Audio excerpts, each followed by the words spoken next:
தமிழ்நாட்டில் எம்எல்ஏக்கள் குதிரை பேரம் நடப்பதாகவும் மாநிலக்காக இது தடுத்து நிறுத்தப்பட வேண்டும் என்றும் தாவேக அரசுக்கு ஆதரவு அளித்து வரும் இந்திய கம்யூனிஸ்ட் கட்சியின் மாநில செயலாளர் மு வீரபாண்டியன் கடுமையாக சாடியுள்ளார்.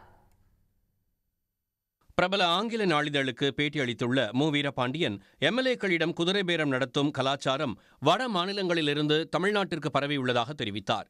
குதிரை பேரங்கள் நம் கண்முன்னே அரங்கேறுவதாக கூறியுள்ள வீரபாண்டியன், மாநில நலனுக்காக இதை தடுத்து நிறுத்த வேண்டும் எனவும் குறிப்பிட்டுள்ளார்.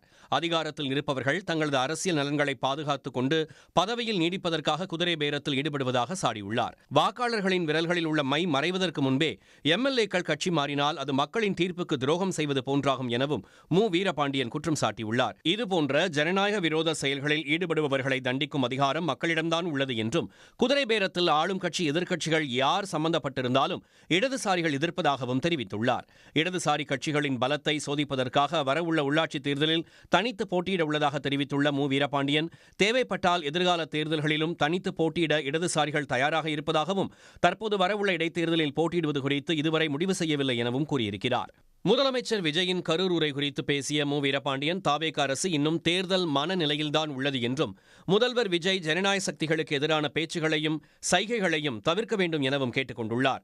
முன்னாள் முதலமைச்சர் மு க ஸ்டாலின் எப்போதும் அரசியல் முதிர்ச்சியை கடைபிடித்து ராஜதந்திரத்தை வெளிப்படுத்தியுள்ளார் என்றும் மு வீரபாண்டியன் குறிப்பிட்டார். உடனுக்குடன் செய்திகளை தெரிந்து கொள்ள சன் நியூஸ் பெல் ஐகானை கிளிக் பண்ணுங்க.